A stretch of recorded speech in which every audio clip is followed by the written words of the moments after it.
நம்ம இந்தியா பாகிஸ்தான் அணியை வீழ்த்தின மகிழ்ச்சியில் மட்டும் இல்லாம கோலி அவர் அடிச்ச செஞ்சுரி, அதே போல அவருக்கு கிடைச்ச ஆட்ட நாயகன் விருது, இப்படி நேற்று நடந்த ஆட்டத்துல இருந்து நம்ம இந்திய கிரிக்கெட் ரசிகர்கள் எல்லாருமே பயங்கர சந்தோஷத்துல தான் இப்ப இருக்காங்க.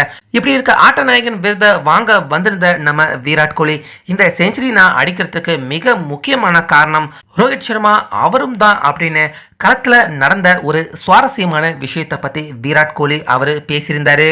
ஸோ அந்த வகையில் விராட் கோலி அவருடைய விக்கெட்டை வீழ்த்த முடியாமல் பாகிஸ்தான் அணி நேற்று அவங்க எவ்வளவு கஷ்டப்பட்டாங்க அப்படிங்கிறத நம்ம பார்த்தோம்.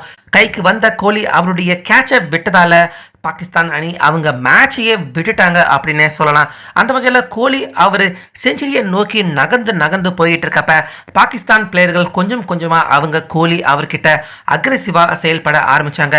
முக்கியமாக பாலை எடுத்து விக்கெட் கீப்பர் கிட்ட கொடுக்குறேன் அப்படின்னு கோலி அவர் மேலே படுற மாதிரி த்ரோ வீசினது, அதே போல் கோலி அவரை சும்மா கொஞ்சம் சீண்டினாலே அவருக்கு எப்படி கோபம் வரும் அப்படிங்கிறது நமக்கு தெரியும்.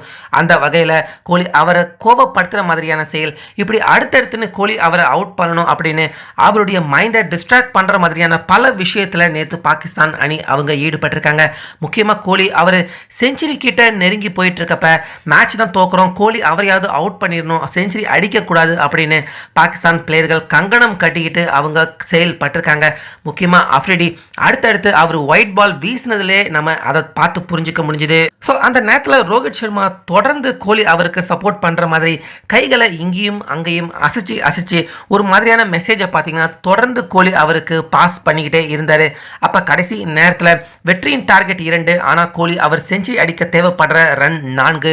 கோலி பவுண்டரி இல்லைனா 6 அடித்தா மட்டும்தான் செஞ்சுரியை கம்ப்ளீட் பண்ண முடியும் அப்படிங்கிற நிலைமை இருக்கிறப்ப அப்போ கூட ரோஹித் சர்மா கையை இப்படி அசைச்சு பாலை அந்த ஓரமாக தட்டி விடு அப்படிங்கிற மாதிரி இன்ஸ்ட்ரக்ஷனை தொடர்ந்து கோலி அவருக்கு கொடுத்துக்கிட்டே இருந்தார். ஸோ இதை பற்றி ஆட்ட நாயகன் விருதை வாங்க வந்திருந்தப்ப விராட் கோலி அவரும் பேசியிருந்தாரு. நான் இது வரைக்கும் நிறைய செஞ்சுரி அடிச்சிருக்கேன், ஆனால் இந்த செஞ்சுரி என்னால் மறக்க முடியாத ஒன்று. ஏன்னா ரோஹித் சர்மா நான் செஞ்சுரி அடிச்சிடணும் அப்படின்னு தொடர்ந்து எனக்கு இன்ஸ்ட்ரக்ஷன்கள் எங்கெங்க ஆளுங்க இருக்காங்க இல்லை அப்படிங்கிற மாதிரியான ஆக்ஷனை எனக்கு தொடர்ந்து ரோஹித் சர்மா அங்கே ட்ரெஸ்ஸிங் ரூமில் இருந்து கொடுத்துக்கிட்டு இருந்தாரு. இது வரைக்கும் ரோஹித் சர்மா அவர்கிட்ட இருந்து இப்படிப்பட்ட ஒரு செயல்பாட்டை நான் எதிர்பார்க்கவே இல்லை. எனக்கு இது வித்தியாசமான ஃபீலிங்காக இருக்கு. ஸோ மேலும் ரோஹித் அவரை இந்த அளவுக்கு தனக்காக சப்போர்ட் பண்ணிக்கிட்டு இருக்கப்ப நிச்சயமா நம்ம செஞ்சுரி அடிச்சிடணும் அப்படிங்கிற எண்ணம் தன் மனசுக்கு உள்ள ஏற்பட்டதாக கோலி அவர் அடிச்சதுல இந்த செஞ்சுரி ஒரு வித்தியாசமான செஞ்சுரி அப்படிங்கிற மாதிரி போஸ்ட் மேட்ச் பிரசன்டேஷன்ல விருதை வாங்கிட்டு கோலி சொல்லியிருந்தாரு.